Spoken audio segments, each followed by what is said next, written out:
Bismillahirrahmanirrahim. Assalamu alaikum. I am Nimra Zafar. This is the video by Legal Concepts, CSS, PMS and Law. Before starting our today's lecture, please subscribe the channel and press the bell icon so that you may get notification of the new videos timely. Let's move towards our today's lecture. Our today's lecture is about law of torts. First of all, we will study the objective of the lecture to know about torts and its introduction and definitions. आज हम पढ़ेंगे law of tort क्या होता है, इसके essentials कौन कौन से होते हैं और उसकी डिफरेंट डेफिनेशंस कौन कौन सी हैं. Introduction. Tort comes from the Latin word टॉर्टम meaning wrong. Tort जो है वो एक लैटिन वर्ड टॉर्टम से डिराइव हुआ है जिसका मतलब है रॉन्ग, सिविल रॉन्ग.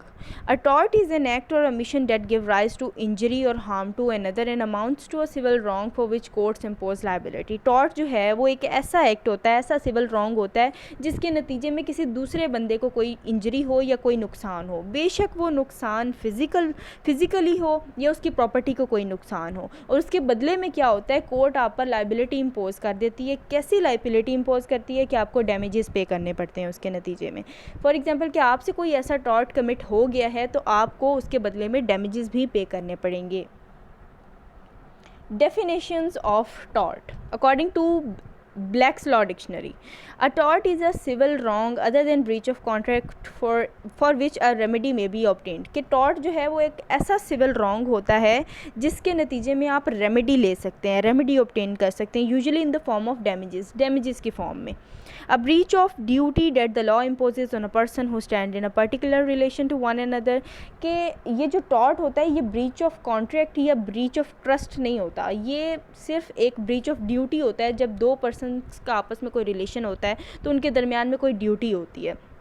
जब वो ब्रीच ऑफ ड्यूटी होता है तो उसके बदले में अगर किसी पर्सन को कोई नुकसान होता है तो जो बंदा जिससे टॉर्ट कमिट हुआ है वो उसको रेमेडी प्रोवाइड करेगा in the form of damages. According to Oxford dictionary. अब ऑक्सफोर्ड डिक्शनरी क्या कहती है, अ रॉन्गफुल एक्ट और omission for which damages can be obtained in the civil court by a person wronged. कि ये एक ऐसा रॉन्गफुल एक्ट है कि जिसके नतीजे में सिविल कोर्ट आपको रेमेडी प्रोवाइड करती है other than a wrong that is only a breach of contract. The law of tort is mainly concern with providing compensation for personal injury and property damage caused by negligence. अब law of tort जो है वो किससे relate करता है. Law of tort जो है वो सिर्फ आपको कंपनसेशन रेमेडी प्रोवाइड करता है पर्सनल इंजरी के नतीजे में. अब वो इंजरी जो है वो प्रॉपर्टी डैमेज भी हो सकता है या फिर आपको फिज़िकली भी कोई नुकसान हो सकता है, बेशक वो नुकसान इंटेंशनली आपको दिया गया हो या फिर नेग्लिजेंस के नतीजे में हुआ हो. अकॉर्डिंग टू सेलमेंट क्या कहता है, tort is civil wrong for which remedy is a common law action for unliquidated damages. कि ये एक ऐसा सिविल रॉन्ग है जिसके नतीजे में रेमेडी क्या होती है, अनलिक्विडेटेड डैमेजेस की फॉर्म में. And which is not exclusive breach of contract और ब्रीच ऑफ ट्रस्ट और अदर मेयरली इक्विटेबल ऑब्लिगेशंस. की ये जो है ब्रीच ऑफ कॉन्ट्रैक्ट या ब्रीच ऑफ ट्रस्ट नहीं होता, ये ब्रीच ऑफ ड्यूटी होता है. Elements of tort. एलिमेंट्स क्या होते हैं टॉर्ट के, कि जब एक टॉर्ट कमिट होता है तो उस टॉर्ट के नतीजे में जब आप सूट फाइल करते हैं तो उसके लिए क्या क्या चीज़ें ज़रूरी हैं तब ही आप सूट फाइल कर सकते हैं. इसमें 4 चीज़ें हैं. The presence of duty. सबसे पहले तो आपका जिस बंदे के अगेंस्ट आपने वो टॉर्ट कमिट किया है आपका और उसके दरमियान में कोई ड्यूटी होनी चाहिए. जैसे कि अब हमारी ये ड्यूटी है कि हमारी तरफ से किसी को कोई नुकसान ना हो या हमारी वजह से किसी को कोई परेशानी ना हो, तो ये हमारी ड्यूटी है. तो जब ऐसी ब्रीच ऑफ ड्यूटी होती है, हम उसके अगेंस्ट जाके किसी को नुकसान पहुंचाते हैं तो फिर ये टॉर्ट कमिट करते हैं हम. तो ये सबसे पहले तो प्रेजेंस ऑफ ड्यूटी होना चाहिए इस चीज़ में. तो उसके बाद क्या सेकेंड चीज़ क्या होना चाहिए कि ब्रीच ऑफ ड्यूटी हुई हो, मतलब उस ड्यूटी के ख़िलाफ़ वर्जी की है आपने. The defendant must have failed to live up to his duty to prevent injury from occurring to you. कि आप जब डिफेंडेंट होता है जिस पर सूट फाइल किया गया होता है, जिसने वो टॉर्ट कमिट किया होता है, उसने ब्रीच ऑफ ड्यूटी की हो और इंजरी को ना होने से रोका गया हो. मतलब अगर वो इंजरी खुद कर रहा है, बेशक वो इंटेंशनली कर रहा है या नेग्लिजेंस से कर रहा है, लेकिन उसने ब्रीच ऑफ ड्यूटी किया है तो तब उसने टॉर्ट कमिट किया है. तीसरा एलिमेंट क्या है कि an injury, you were injured. कि अगर आप उससे इंजर हुए हो किसी के टॉर्ट कमिट करने से, किसी के ब्रीच ऑफ ड्यूटी करने से आपको अगर इंजरी हुई है तो ही आप सूट फाइल कर सकते हैं। अगर आपको कोई इंजरी नहीं हुई तो आप सूट फाइल नहीं कर सकते।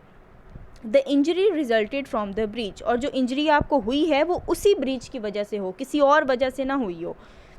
मतलब आप उस पर सिर्फ इल्ज़ाम ना लगाओ कि ये इसी की वजह से मुझे इंजरी हुई है। मतलब हो सकता है कि आपको पहले से कोई चोट लगी हुई है और किसी के कुछ टॉर्ट कमिट करने से या ब्रीच ऑफ ड्यूटी की वजह से आप उस पर इल्ज़ाम लगा दें कि ये मुझे इसने चोट पहुंचाई है, और वो चोट पहले से आपको लगी हो। तो ऐसा नहीं होना चाहिए। वो इंजरी आपको उसी ब्रीच की सूरत में हुई हो तो ही आप सूट फाइल कर सकते हैं। नेक्स्ट हम एग्जाम्पल स्टडी करेंगे कि लॉ ऑफ टॉर्ट किस किस टाइप के होते हैं। तो सबसे पहले एजॉल्ट। एजॉल्ट क्या होता है? एजॉल्ट जो होता है वो महज किसी को डराना धमकाना, फोर्स अप्लाई किए बगैर किसी को डराना धमकाना, ऐसे इस तरीके से डराना कि अगला बंदा डर भी जाए। ठीक है, आप ये इंटेंशन आपकी ये है कि उसको डराने धमकाने की इंटेंशन है और वो डर भी रहा है उस चीज़ से, तो ये होता है एजॉल्ट। इसकी एक एग्जांपल ये है कि अगर हम किसी को गन दिखाकर गन पॉइंट पे उसको कहते हैं कि जो चीज़ तुम्हारे पास है वो निकालो। ठीक है, तो जब हम किसी को इस तरह गन दिखाते हैं और उससे डराते धमकाते हैं तो ये हो जाता है एजॉल्ट, ये एजॉल्ट होता है। नेक्स्ट एग्जांपल है टॉर्ट की बैटरी। बैटरी क्या होता है? अब हमने पढ़ा था कि असॉल्ट होता है किसी को डराना धमकाना, फोर्स अप्लाई किए बगैर किसी को कोई वेपन दिखाकर डराना या किसी को इशारा करना ऐसे कि उसे लगे कि आप उसे नुकसान पहुंचाएंगे। ठीक है, वो डर जाए इस बार, ये असॉल्ट होता है। अब बैटरी क्या होता है? बैटरी होता है डराने धमकाने के साथ उस पर फोर्स भी अप्लाई करना, जैसे किसी को धक्का देना बिला वजह, किसी की कंसेंट के बगैर उसको धक्का देना। ठीक है, तो ये क्या होगा? बैटरी। आप फिज़िकली उस पर फोर्स अप्लाई कर रहे हो तो ये बैटरी होगा। तो ये भी एक क्या है? सिविल रॉन्ग है। Next is false imprisonment. किसी को बिला वजह या लॉफुल जस्टिफिकेशन के बगैर उसको फॉल्स इम्प्रिजनमेंट मतलब उसको अपनी कैद में रखना, उसको किसी चार दीवारी में उसकी मर्ज़ी के बगैर रखना या गलत तरीके से रखना, किसी लॉफुल जस्टिफिकेशन के बगैर जो है उसको रखना। मतलब आपको सही तरीके से किसी बात का पता ही नहीं है, आप अपनी मर्ज़ी से उसको जस्टिफाई किए बगैर किसी बंदे को चार दीवारी में कैद करके रख रहे हैं, तो इसको कहते हैं फॉल्स इम्प्रिजनमेंट, और ये भी एक सिविल रॉन्ग है। Next is conversion. कन्वर्जन क्या होता है? Wilful interference. किसी लॉफुल जस्टिफिकेशन के बगैर जो है आप किसी की किसी चीज़ में इंटरफेयर कर रहे हैं तो उसको कहते हैं कन्वर्जन। अब इसकी एग्जांपल ये है कि आप किसी की चीज़ बगैर पूछे उससे इस्तेमाल कर रहे हैं, जैसे कि आपने किसी की बाइक इस्तेमाल की और उसको नुकसान हो गया, उसको कोई किसी किस्म का कोई इंजरी हो गई। ठीक, उस पर्सन को तो इंजरी हो गई जिसकी बाइक थी, ठीक है, उसका नुकसान हो गया, तो ये आपने क्या किया? सिविल रॉन्ग कमिट किया है, ये आपने टॉर्ट कमिट किया है, ये विलफुल इंटरफेरेंस किया आपने किसी की चीज़ में। ठीक है, तो ये होता है conversion. Next example is intentional इन्फ्लिक्शन of emotional distress. The tort of intentional इन्फ्लिक्शन of emotional distress occurs when one act abominably and outrageously with intent to cause another to suffer severe emotional distress। ये इसका मतलब ये है कि जब आप जानबूझकर किसी के साथ ऐसा रवैया इख्तियार करें या ऐसा उसको डराएं, ठीक है, इंटेंशनली आप ये जानबूझकर काम कर रहे हैं, उसकी वजह क्या है कि आप चाहते हैं कि उस बंदे को जो इमोशनल डिस्ट्रेस हो, मतलब वो बंदा जो है मेंटली तौर पर उसको स्ट्रेस हो इस बात का, आप उसे डरा रहे हैं और आप चाहते हैं कि वो बंदा डरे, तो इसको हम लोग कहते हैं इंटेंशनल इन्फ्लिक्शन ऑफ इमोशनल डिस्ट्रेस, और ये भी एक टॉर्ट है, सिविल रॉन्ग है। Next example is defamation. Defamation is a statement that इंजर्स the third parties reputation. Defamation होता है किसी के ख़िलाफ़ झूठी बातें करना माशरे में जिससे उसकी रेपुटेशन ख़राब हो, जिससे उसकी इज़्ज़त जो है वो कम होती है। हम किसी के ख़िलाफ़ कोई झूठी बातें माशरे में अगर फैलाते हैं कि ये बंदा तो इस तरह का है, इससे दूर रहो, ये बंदा इस तरह का है, उस पर इल्ज़ाम लगाते हैं, तो ऐसी स्टेटमेंट कोई लोगों के सामने बोलना जिससे किसी थर्ड पार्टी की रेपुटेशन को नुकसान हो रहा है, ठीक है, तो ये क्या होता है? इसको हम कहते हैं डेफामेशन। बेशक ये आप उसके ख़िलाफ़ कोई बात छपवा के उसको पब्लिश करवा रहे हैं, ठीक है, उसके ख़िलाफ़ बातें करवा कर उसको पब्लिश करवा रहे हैं आप, तो ये भी डेफामेशन के ज़ुमरे में आता है। और अगर आप अपनी ज़ुबान से कोई ऐसे अल्फाज बोल रहे हैं जिसकी वजह से उस बंदे की रेपुटेशन ख़राब हो रही है, तो ये भी डेफामेशन होता है। तो जो रिटन स्टेटमेंट्स होती हैं ऐसी, मतलब आप कोई चीज़ ऐसी किसी के ख़िलाफ़ बातें लिख के उसे पब्लिश करवाते हैं, तो रिटन स्टेटमेंट्स ये होती हैं और इनको हम कहते हैं लिबल, ठीक है। और जो दूसरी स्पोकन स्टेटमेंट्स होती हैं जो हम अपनी ज़ुबान से बोलते हैं किसी के ख़िलाफ़, उसे हम कहते हैं सिलेंडर। तो ये 2 टाइप्स हैं डेफामेशन की। Is tort a civil wrong? A tort is in common law jurisdiction is a civil wrong other than breach of contract that causes a claimant to suffer loss or harm। कि ये एक ऐसा civil wrong है जिसके नतीजे में जो Clement होता है, सूट फाइल करने वाला बंदा होता है, तो उसको क्या होता है, लॉस हुआ होता है, resulting in the legal liability for the person who commits the tortious act.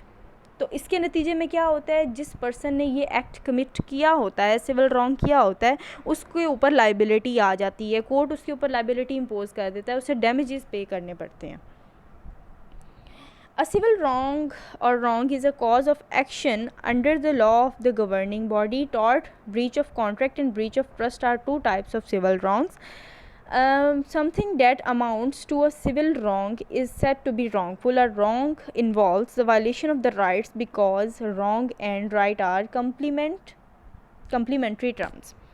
इसका मतलब वो ये बता रहे हैं कि जो रॉन्ग होता है ना, उसका मतलब होता है किसी के दूसरे की राइट की इन्फ्रिंजमेंट करना। आप किसी के दूसरे के राइट्स के साथ खेल रहे हैं, आप किसी दूसरे के राइट्स उसे नहीं दे रहे या उसके राइट्स की वायलेशन कर रहे हैं, तो ये जो होता है ये टॉर्ट कहलाता है और ये एक सिविल रॉन्ग होता है। A tort is a civil wrong for which the legal remedy is an action brought by means of civil proceedings। कि ये जो टॉर्ट होता है इसकी लीगल रेमेडी क्या होती है कि जब ये टॉर्ट कोई कमिट करता है तो वो फिर लीगल प्रोसीडिंग्स होती हैं, उसके ऊपर लाइबिलिटी इम्पोज हो जाती है, तो फिर ये सिविल कोर्ट्स जो होती हैं ये रेमेडी प्रोवाइड करती हैं किसको, एग्रीव्ड पार्टी को, जिस पार्टी को नुकसान हुआ होता है, बाय और on behalf of the injured party. के जो इंजर्ड पार्टी होती है उसे इंसाफ कौन दिलाता है, सिविल कोर्ट्स दिलाती हैं, for damages or some other legal remedy desired by the person who has suffered the wrong. Next is damnum sine injuria. Damnum sine injuria क्या होता है? डेमनम का जो है यहाँ पर मतलब होता है डैमेज, साइन का मतलब होता है विदाउट, इंजूरिया का मतलब होता है इंजरी। तो in simple words damnum sine injuria means damage without infringement of any legal right, या damage without infringement of right, या फिर किसी के इंजरी नहीं हो रही अगर, ठीक है ना, विदाउट इंजरी। तो ऐसा जो डैमेज होता है जिसके नतीजे में इंजरी नहीं होती, तो फिर ऐसा डैमेज क्या होगा, नॉट एक्शनेबल, उसके ऊपर आप कोई एक्शन नहीं ले सकते, आप कोई सूट फाइल नहीं कर सकते। Mayor loss of money is worth does not of it self constitute legal damage. तो इसमें क्या है कि डैमेज विदाउट इंजरी, किसी बंदे ने कोई टॉर्ट कमिट कर लिया है लेकिन उसके बदले में आपको कोई डैमेज नहीं हुआ, आपको कोई नुकसान नहीं हुआ, तो फिर आप उस पर सूट फाइल नहीं कर सकते, क्योंकि हम लोगों ने एलिमेंट्स में ये बात पढ़ी है कि टॉर्ट के लिए, सूट फाइल करने के लिए ये बात ज़रूरी है कि आपको इंजरी होना लाजमी है। अगर आपको इंजरी नहीं हुई तो फिर आप सूट फाइल नहीं कर सकते। तो यहाँ पर उसके मीनिंग्स लिखे हुए हैं। Damnum means damage in the sense of money, loss of comfort, service and health. अब डैमेज जो यहाँ पर टॉर्ट जितना हम लोगों ने आज का लेक्चर पढ़ा है उसमें जितनी भी हम लोगों ने इंजरी के बारे में पढ़ा है, तो इंजरी जो है वो किसी भी सूरत में हो सकती है। डैमेज आपको किसी भी सेंस में हो सकता है, बेशक वो पैसों की सूरत में हो, आपका कंफर्ट लॉस हुआ है, ठीक है, आपका सुकून बर्बाद हुआ है, आप अनॉय हुए हो, किसी चीज़ से तंग हुए हो, ठीक है, या आपकी सेहत को कोई नुकसान हुआ है, तो किसी भी किस्म का डैमेज जो है यहाँ पर उसके नतीजे में आप डैमेजेस क्लेम कर सकते हो। और साइन का मतलब होता है विदाउट, इंजूरिया का मतलब होता है infringement of legal right, injury to legal right, कि किसी के लीगल राइट की इन्फ्रिंजमेंट करना, किसी के लीगल राइट्स उससे छीनना या फिर उसको कोई नुकसान पहुँचाना, ये होता है damnum sine injuria. This was all about our today's lecture. Thanks for watching the video, and if you like the video then don't forget to like, share and comment. Thank you so much.